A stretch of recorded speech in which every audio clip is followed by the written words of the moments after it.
Shalom, ibu-ibu anggota Pelkat Persekutuan Kaum Perempuan yang diberkati Tuhan. Selamat bertemu dalam ibadah kita sore hari ini. Puji Tuhan, di tengah-tengah COVID-19, kita masih bisa bertemu dalam ibadah sekalipun itu dalam bentuk online. Dan kita percaya, satu waktu ada saatnya Tuhan kembali memberi kesempatan buat kita untuk bertemu bersama muka dengan muka secara fisik, baik itu di rumah-rumah anggota Pelkat PKP maupun juga di gereja. Ya, kita doakan supaya suatu waktu segera mungkin kalau boleh. Demikian ibu-ibu, mari kita mengawali akan ibadah Pelkat PKP sore ini dengan bersama-sama menyanyikan Kidung Jemaat 15 bait yang pertama. Berhimpun semua. Berhimpun semua menghadap Tuhan, dan pujilah Dia pemurah benar. Berakhirlah segala pergumulan, diganti kedamaian yang besar. Kita masuk di dalam doa pembukaan sekaligus doa untuk pemberitaan firman Tuhan. Kita berdoa. Bapa di surga, dalam Tuhan Yesus Kristus, Raja kami, Juru Selamat kami. Terima kasih Tuhan, di tengah-tengah pandemi COVID-19 kami masih bisa mengikuti ibadah sekalipun secara online. Tapi itu semua adalah anugerah Tuhan buat kami. Kami percaya ya Tuhan Yesus, suatu saat kelak kami akan kembali muka dengan muka bertemu dengan rekan-rekan kami dalam Pelkat PKP dalam suasana sukacita, baik itu di rumah-rumah anggota maupun di gereja. Terima kasih Tuhan Yesus Kristus, kami percaya Tuhan akan memberikan kesempatan itu lagi. Tuhan, kami percaya juga Tuhan Yesus hadir di tengah-tengah kami saat ini, memberkati kami, ibadah kami, dan Roh Kudus, sebentar lagi kami akan membaca firman Tuhan. Kami percaya pemberitaan firman Tuhan ini dikuasai oleh Roh Kudus, agar apapun yang kami dengar, kami mengerti, memahami, dan kami mampu untuk melakukannya, supaya hidup kami boleh menjadi berkat bagi orang lain. Terima kasih Tuhan Yesus Kristus. Haleluya. Amin. Ibu-ibu yang diberkati Tuhan, sore ini kita akan bersama-sama membaca firman Tuhan. Saya akan ambilkan bacaan pagi dan bacaan malam.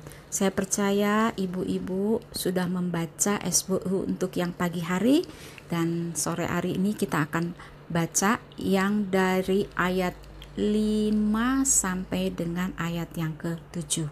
Saya akan bacakan buat kita sekalian. Kita mulai dengan ayat yang kelima. Firman Tuhan katakan, "Janganlah kamu saling menjauhi kecuali dengan persetujuan bersama untuk sementara waktu, supaya kamu mendapat kesempatan untuk berdoa. Sesudah itu, hendaklah kamu kembali hidup bersama-sama, supaya iblis jangan menggodai kamu, karena kamu tidak tahan bertarak. Hal ini kukatakan kepadamu sebagai kelonggaran, bukan sebagai perintah. Namun demikian, alangkah baiknya kalau semua orang seperti aku, tetapi setiap orang menerima dari Allah karunia-Nya yang khas, yang seorang karunia ini, yang lain karunia itu." Demikianlah pemberitaan firman Tuhan. Terpujilah Tuhan Yesus Kristus. Haleluya. Haleluya. Haleluya. haleluya.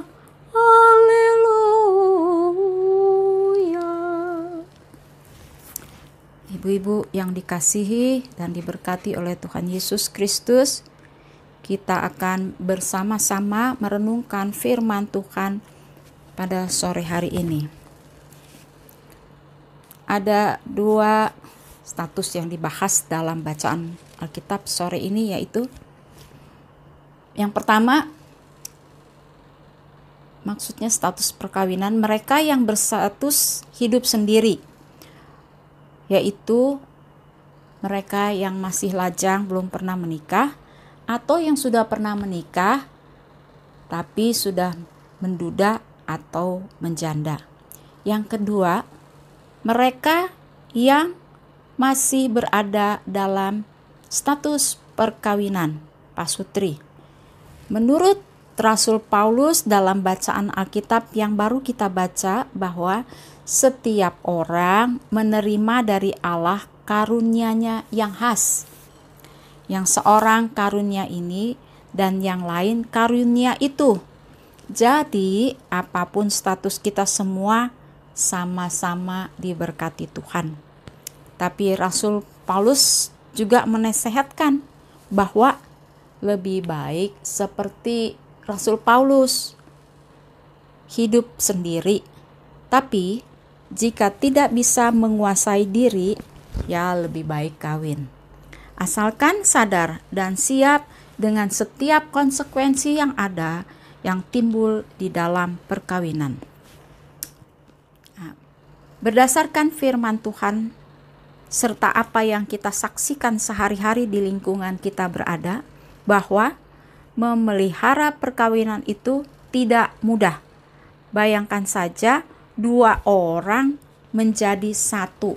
Padahal dua orang ini pikirannya, perasaannya, dan sifatnya berbeda karena latar belakang yang berbeda, ya pastilah berbeda. Karena itu bagi rumah tangga dituntut supaya memiliki sifat untuk mau menerima kekurangan satu sama lain. Ya kalau lagi dalam masa pacaran mungkin itu gampang, tapi kalau sudah masuk dalam pernikahan, tar dulu, susah.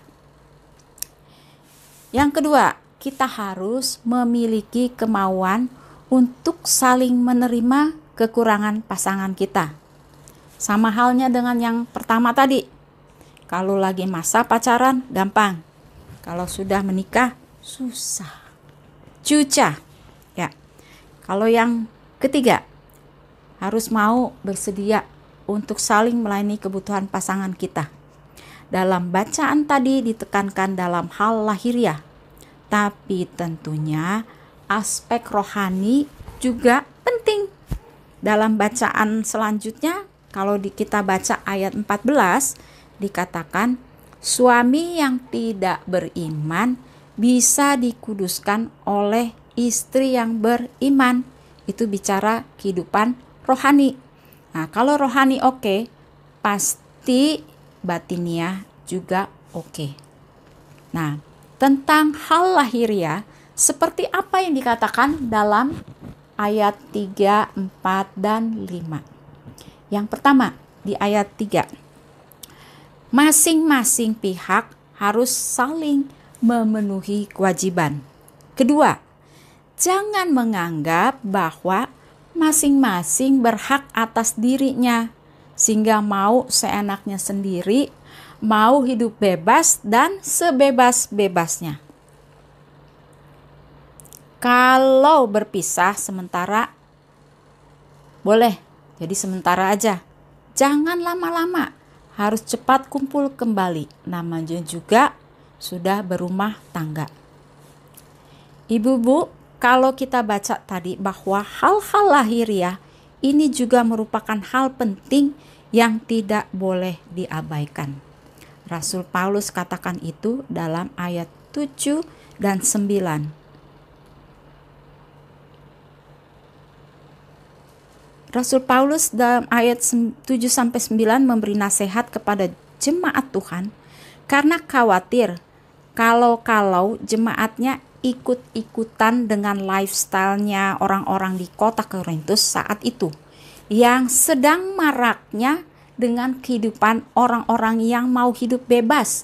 Walaupun sudah menikah, mereka tetap hidup dalam percabulan dan perselingkuhan. Ibu-ibu yang dikasihi Tuhan Yesus Kristus, kewajiban-kewajiban pasutri jika diabaikan akan menjadi masalah, bahkan pemicu bagi perselingkuhan yang akhirnya menjurus pada perceraian. Bahkan ada yang baru seumur jagung sudah bubar. Ada juga yang sudah berumah tangga sekian tahun, itu pun bubar. Namanya itu buang waktu. Lebih baik tidak menikah waktu itu. Ini yang kita saksikan di sekitar kita di era sekarang ini. Nah, termasuk juga rumah tangga Kristen. Padahal sudah diberkati di gereja, sudah merupakan perkawinan yang dikuduskan oleh Tuhan. Sebenarnya rumah tangga Kristen itu adalah lembaga atau institusi kecil yang sangat diperhitungkan oleh Tuhan. Karena itu, niat berumah tangga antara dua orang yang saling mencintai, yang ingin masuk dalam bahtera rumah tangga, harus dipersatukan dalam satu perkawinan yang harus diberkati Tuhan, dalam perkawinan yang kudus di gereja yang disaksikan oleh orang tua, keluarga dua belah pihak, dan oleh jemaat Tuhan. Jadi tidak main-main. Perkawinan Kristen itu harus dipertahankan. Bukan hanya cinta, kawin lalu punya anak atau tidak punya anak. Karena masalah apapun dicari-cari, udah gak suka, terus bubar jalan. Sekali kita memilih untuk masuk dalam perkawinan yang sudah diberkati Tuhan, itu harus dipertanggungjawabkan kepada Tuhan, tidak peduli apapun alasannya. Namanya rumah tangga ada saja masalahnya. Biasanya perceraian atau perpisahan terjadi karena salah satu pihak tidak pegang janji. Mau hidup bebas dan sebebas-bebasnya, sesuka hatinya. Tidak peka bahwa iblis itu selalu mengintip rumah tangga anak-anak Tuhan. Hal perkawinan adalah hal penting, karena itu ada di dalam Alkitab. Kalau nggak penting, ya nggak mungkin ada dalam Alkitab. Mungkin hal ini bisa menjadi catatan untuk bahan pranikah di dalam jemaat kita. Bagi kita yang masih lajang ataupun sudah menjanda, ya ini kan PKP, jadi mungkin kita mempunyai pertimbangan atau rencana, mungkin kita mempunyai rencana untuk menikah ya. Mohon catatan-catatan penting tadi itu harus jadi pertimbangan kita. Makanya Rasul Paulus menasehatkan agar kalau udah sendiri, ya udahlah sendiri aja katanya. Seperti dia.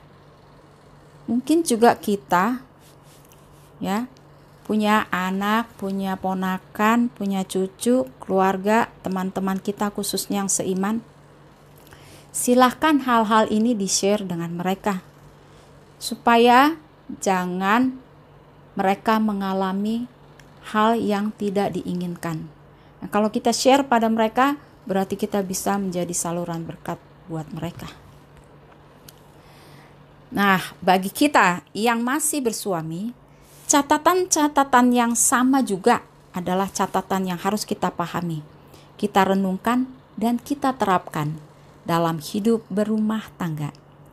Memang keutuhan keluarga harusnya tanggung jawab pasutri, tidak melulu wanita.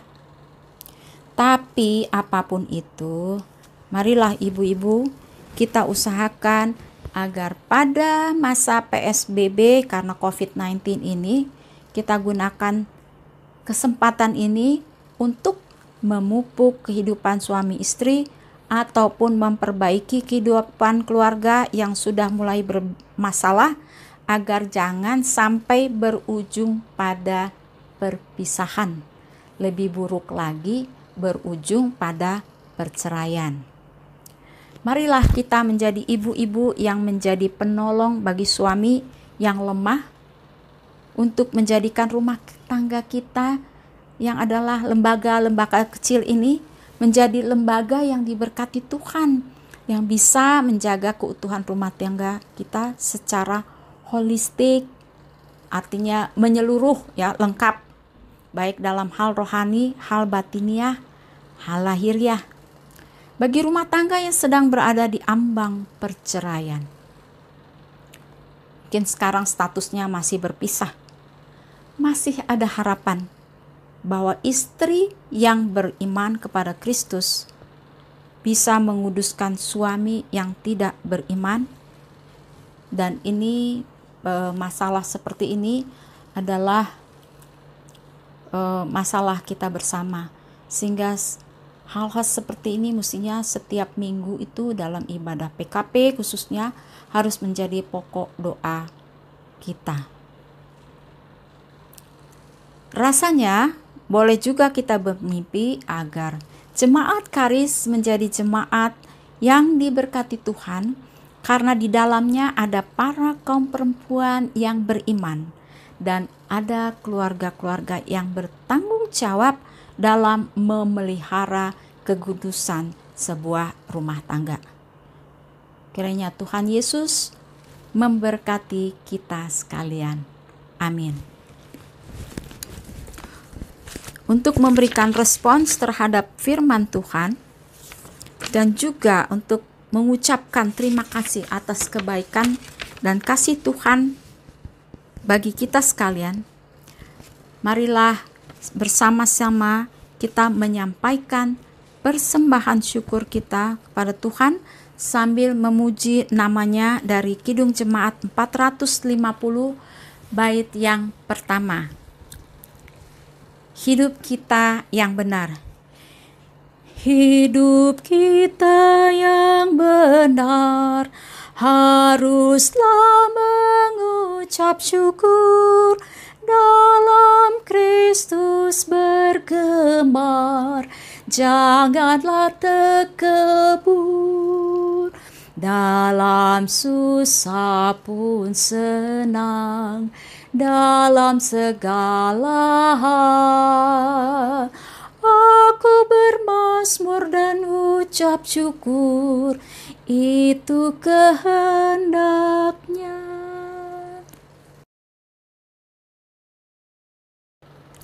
Ibu-ibu, saatnya kita masuk dalam doa syafaat. Mari kita berdoa.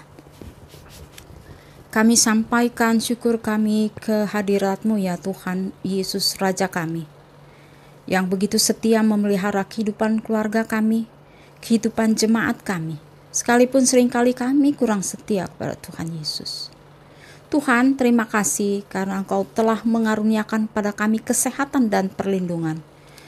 Tuhan, dengan apa akan kami balas segala kebaikan-Mu Tuhan? Kiranya pertanyaan ini memotivasi kami untuk mau melayani Tuhan dengan tulus hati dan dengan hati yang bersih, sebagai tanda terima kasih kami kepadamu. Untuk itu Tuhan, kami telah menyampaikan persembahan kami yang merupakan bagian dari berkat Tuhan buat kami. Tuhan Yesus, biarlah benda-benda mati ini menjadi karunia yang hidup di dalam pelayanan di GPIB Jemaat Karis, dan lewatnya banyak jiwa-jiwa yang boleh tertolong dan Tuhan Yesus dipermuliakan. Kami berdoa juga untuk rumah tangga jemaat di GPIB Jemaat Karis. Tuhan Yesus kiranya memberkati rumah tangga ini agar menjadi satu kesatuan yang memuliakan Tuhan lewat kehidupan kami berjemaat. Tuhan Yesus, tolong kehidupan rumah tangga yang sedang dalam permasalahan.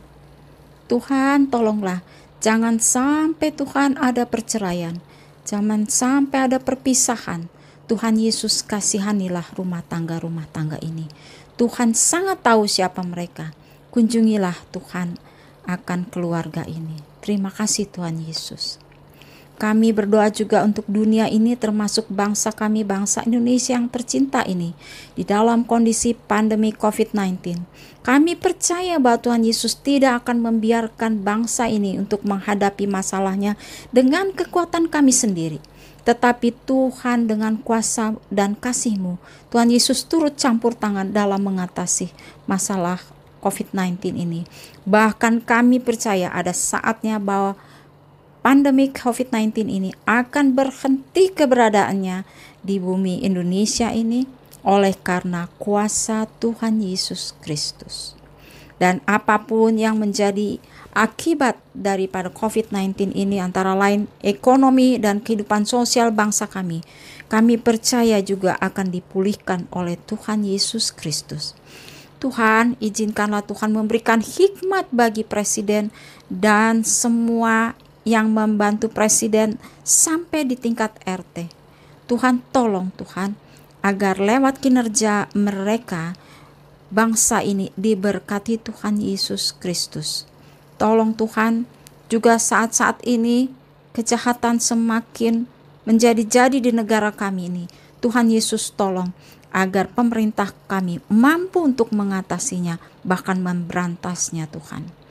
Kami berdoa juga Tuhan bagi para pasien COVID-19, izinkanlah agar mereka boleh memperoleh kesembuhan. Kami berdoa juga untuk keluarga pasien yang masih dirawat, bahkan keluarga-keluarga yang ditinggalkan oleh kekasih-kekasihnya karena COVID-19 ini. Tuhan, berikan mereka kekuatan dan penghiburan. Demikian juga para tenaga medis yang melayani pasien dengan begitu setia. Tuhan, tolong mereka, lindungi mereka Tuhan, berkati mereka, begitu juga keluarganya. Bapa dalam surga, dalam Kristus Yesus, banyak hal yang kami masih ingin pohonkan kepadamu, tapi karena keterbatasan mulut dan bibir kami, maka kami mohon Roh Kuduslah yang menyempurnakannya, sehingga apa yang belum tersampaikan karena keterbatasan kami, Tuhan Yesus, Engkau mengabulkan seturut kehendak-Mu. Dan inilah doa kami yang kurang sempurna ini, yang kami sampaikan dalam nama Yesus, yang hadir dan mendengar doa kami, serta menjawab doa kami seturut dengan kehendak-Mu, yang juga sudah mengajar kami doa sempurna. Bapa kami dalam surga, kuduskanlah namamu, datanglah kerajaan-Mu, jadilah kehendak-Mu di bumi seperti di surga. Berilah kami pada hari ini makanan kami yang secukupnya, dan ampunilah kami akan kesalahan kami, seperti kami sudah mengampuni orang yang bersalah pada kami. Dan janganlah membawa kami dalam pencobaan, tetapi lepaskanlah kami daripada yang jahat. Karena Engkaulah yang mempunyai kerajaan dan kuasa dan kemuliaan sampai selama-lamanya. Amin.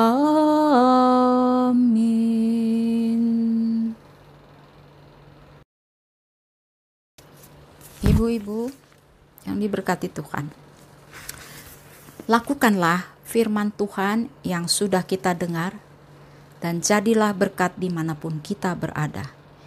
Kita menutup ibadah ini dengan nyanyian Kidung Jemaat 451, bait pertama dan yang kedua. Bila Yesus berada di tengah keluarga, bahagialah kita, bahagialah kita. Bila Yesus berkuasa di tengah keluarga, pasti kita bahagia, pasti kita bahagia.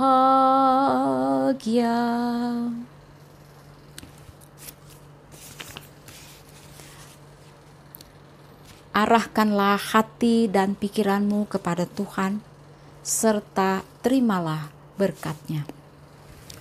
Damai sejahtera Allah yang melampaui segala akal akan memelihara hati dan pikiranmu dalam Kristus Yesus. Amin. Amin. Amin.